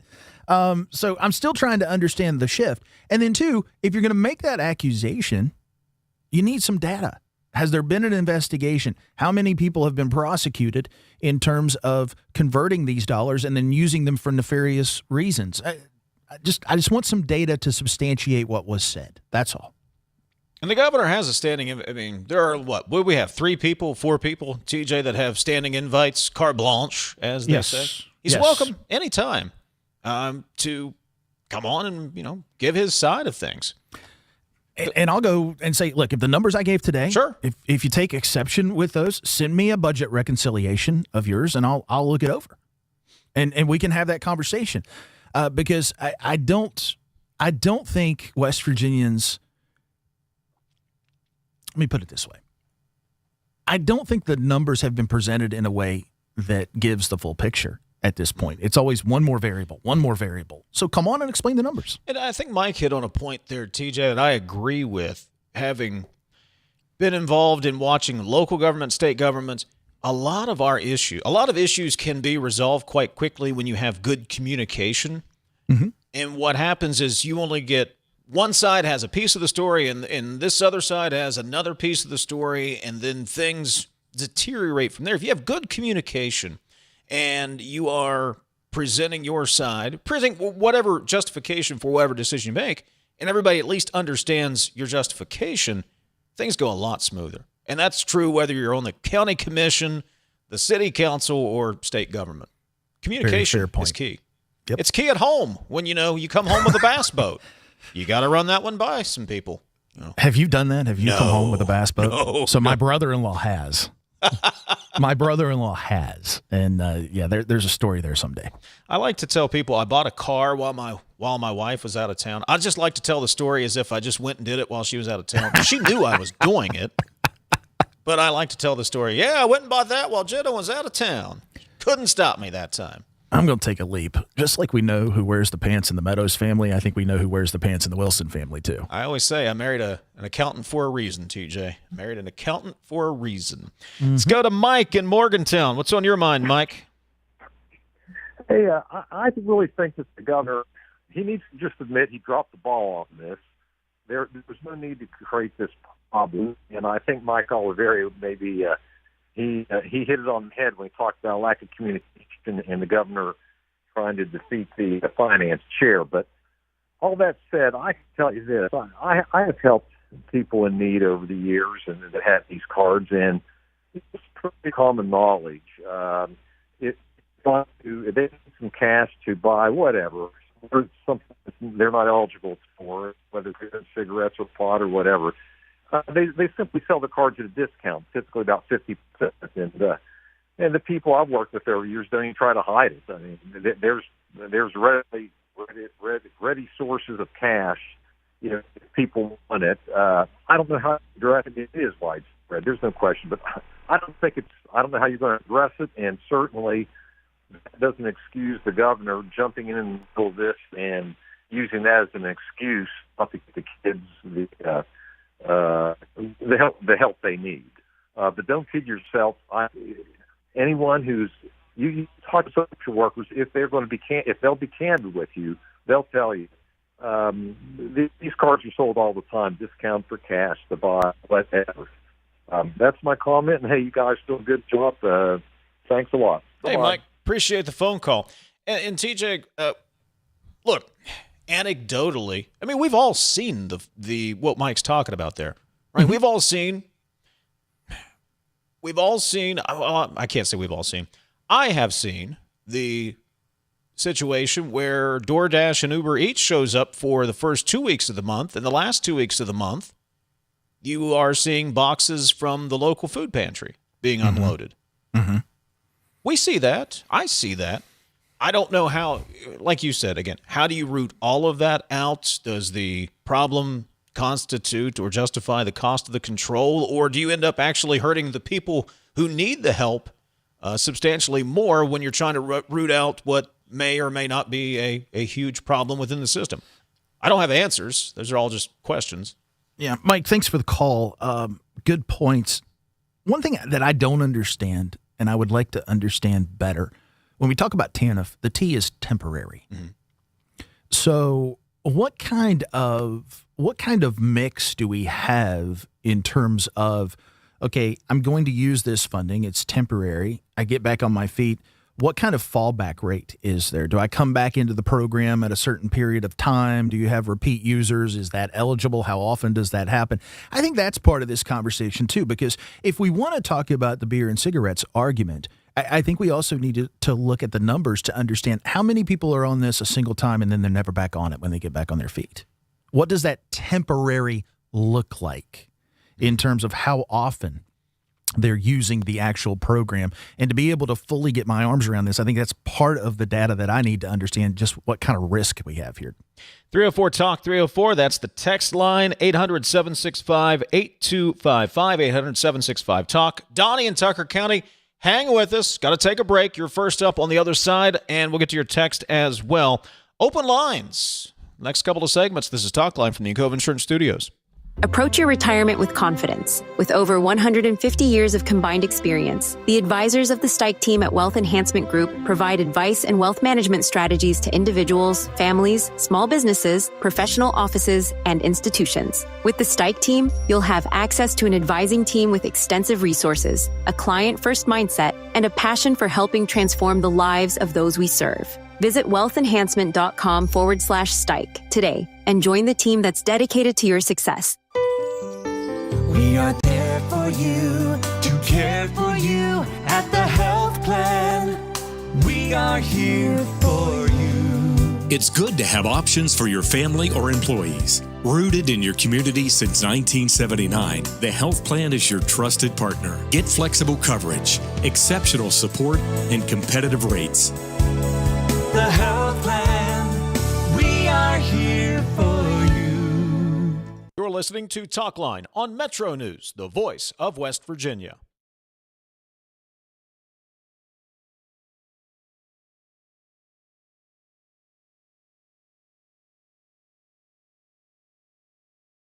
For over 20 years, Dan Cava Toyota World has been more than a dealership. We're family-owned, community-focused, and committed to taking care of our customers long after the sale. Our commitment doesn't stop when you drive off the lot. With factory-trained technicians and a service team you can trust, we're here to keep your vehicle running at its best for years to come. So when it's time to get your next vehicle, choose the dealership that's been serving the community for generations. Visit Dan Cava Toyota World in Fairmont. Shop the world! In 1914, the same year the first commercial flight soared and the Panama Canal opened, Greer Industries was born. Herbert and Agnes Greer began in Morgantown, West Virginia, striking the first pick into the limestone formation that would become the backbone of one of the state's great industrial legacies. From the roads we drive on, the buildings we build, and the communities we serve, Greer Industries has been delivering quality for decades. At Greer Industries, we've been improving lives for more than a century. Of course, the LVA was brought into my life because I had a severe heart attack in November of 2024. And then I entered into congestive heart failure. Where he was in the course, we really had to go towards an LVAD. At that point, I was committed. At that point, I wanted to get better, and I wanted to see what this machine was going to do for me. With this therapy, he's thriving, doing well. And not only is he living, he's thriving. The best selection of WVU apparel is at Daniel's Men's Store. Exclusive designs you won't find anywhere else. Stylish, sophisticated, and unmistakably mountaineer. Shop in store or online at danielsofmorgantown.com. You own a boat because you love spending time on the water. Choose the out.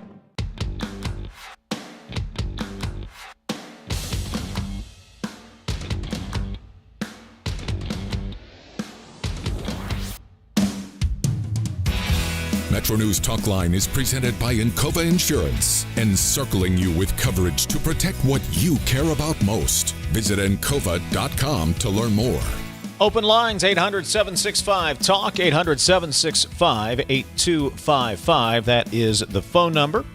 You can give us a call. You can talk to Ethan. I don't know if that will encourage you to call or not, but Ethan is handling the phones today. For us at 800-765-TALK. You can always text the show, 304-TALK, 304. Texter says, I nominate TJ as Secretary of Explaining Stuff. An excellent explanation. His presentation also points out how dependent West Virginia's low-income residents are upon the federal government for subsistence. Morrissey off-the-cuff beer and cigarettes comment merely reveals the disdain in his heart for low-income West Virginia residents. Out of the mouth, the abundance of the hearts, says the texter.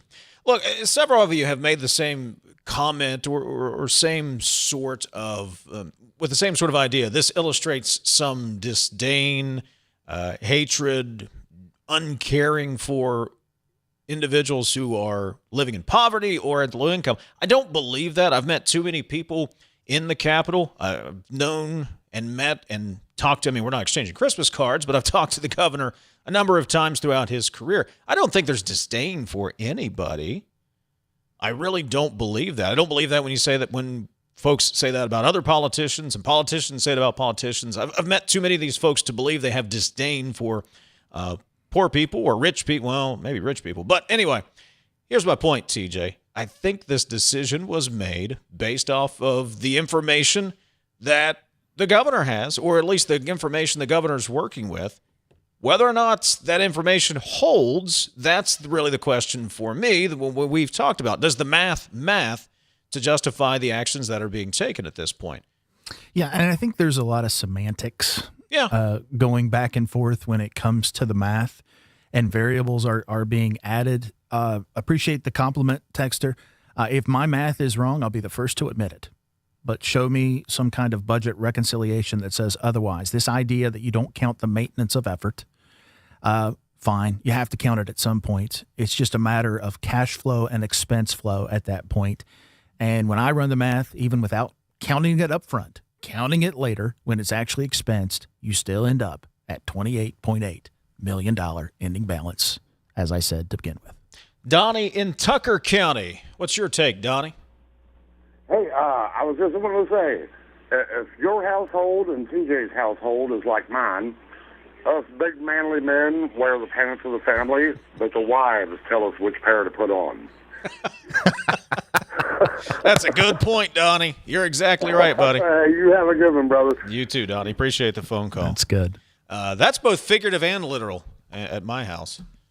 As I've said, I have no fashion sense. I have people that try to at least make me look halfway presentable. I'm colorblind. I rely on my wife. I go, does this look okay? And if I get the thumbs up, I go out the door. If not, we go to plan B and C and so on. You can tell the clothes that I've picked out, as I've said before, that I've picked out for myself because I look like, I dress like an out-of-work JV football coach. No offense to any JV football coaches. But I look like I ought to be out on the practice field. You can tell if my wife has picked it out or if I've gone down to see Phil at Daniels in Morgantown. You can tell. You can tell the difference. It's good to have people in our lives. Buddy, I need them. All right, back to the text line, 304-TALK, 304.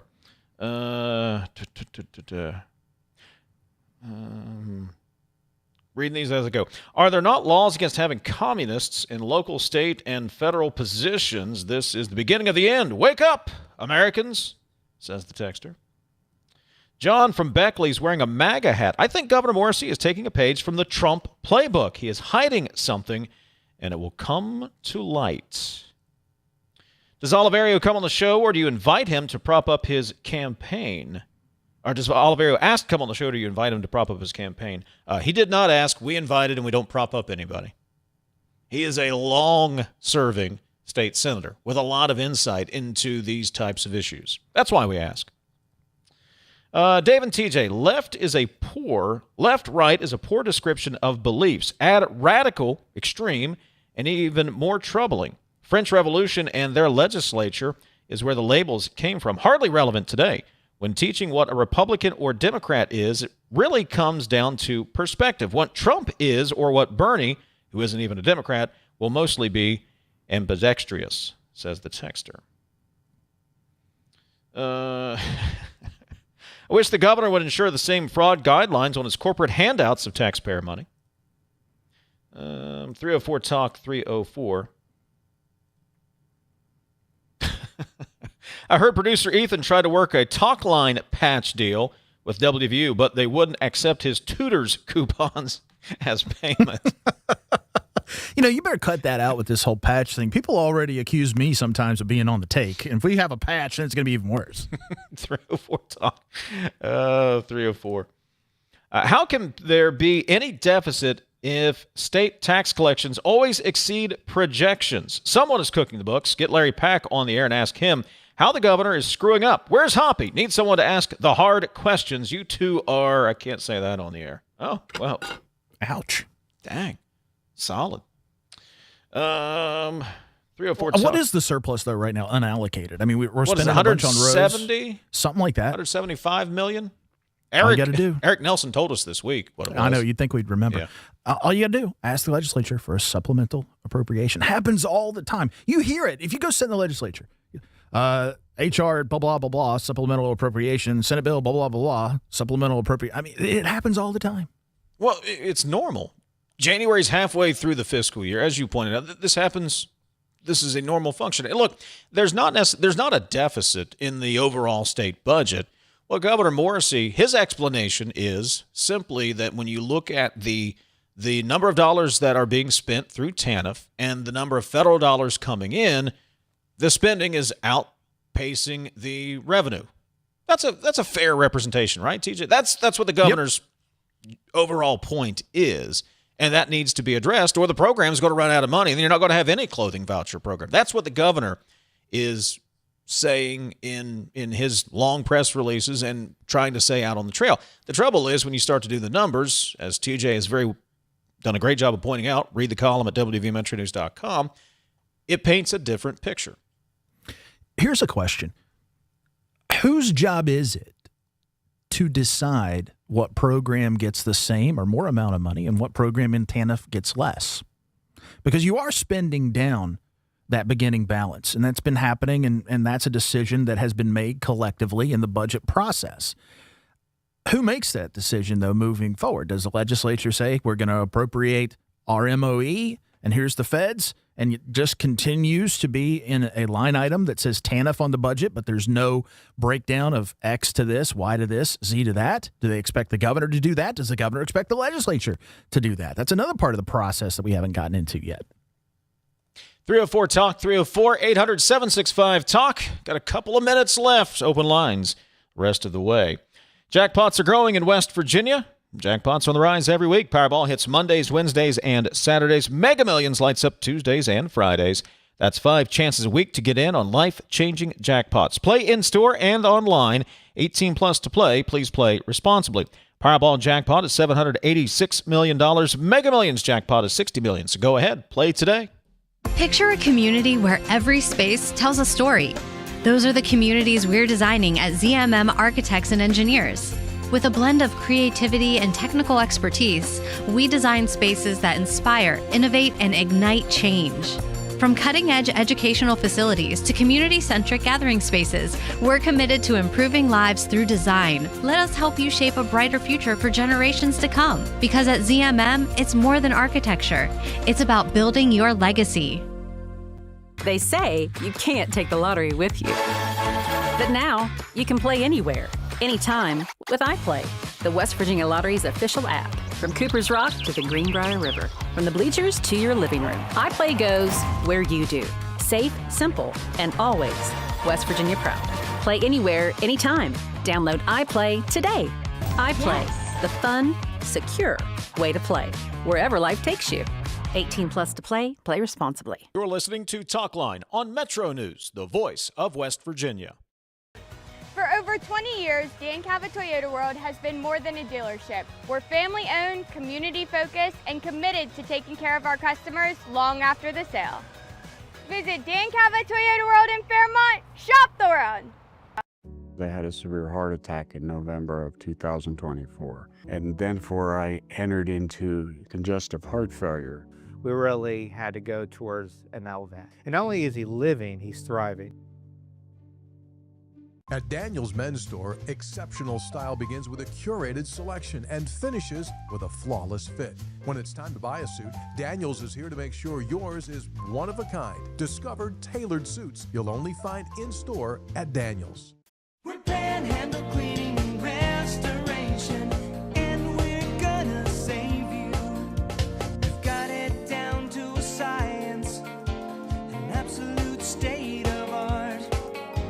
We do it all, restoration, cleaning, and reconstruction. When disaster strikes, just pick up the phone. We're Panhandle Cleaning and Restoration, and we're gonna save you.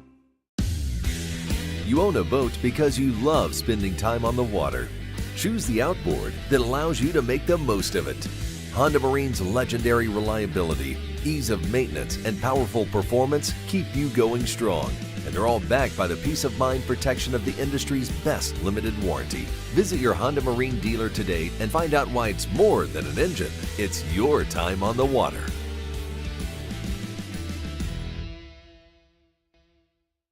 We're going to do public math. So it's 31 divided by 4. Yeah, just under 8 per win. Just mark it down. Put Tony and I down Just for go. 8. Coach Hunter, put us on the prediction show for 8. We already got it. There's the math. Just go. Sportsline on Metro News Television. The best selection of WVU apparel is at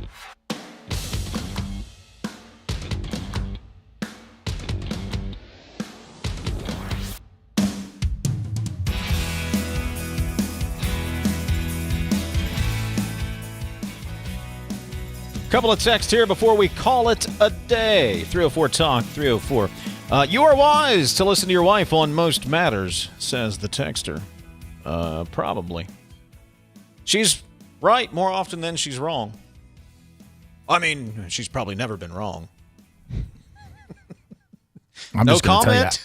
No, I'd be a ball and tall weeds man. I'd be on the side of the road somewhere. I mean, I think that is well known. Anyone who knows my wife and knows me. Texter said, glad there are still Phils around to dress the men of West Virginia, says the texter. Dave and TJ, another example where very few affect the majority of needy children. People needs to report any fraud that they may see. Everyone's got to stop calling these commie loons Democratic socialists. They're not Democrats at all. They are all-out socialists because they are taking out the moderate Democrats in that party in these primaries. Time to wake up.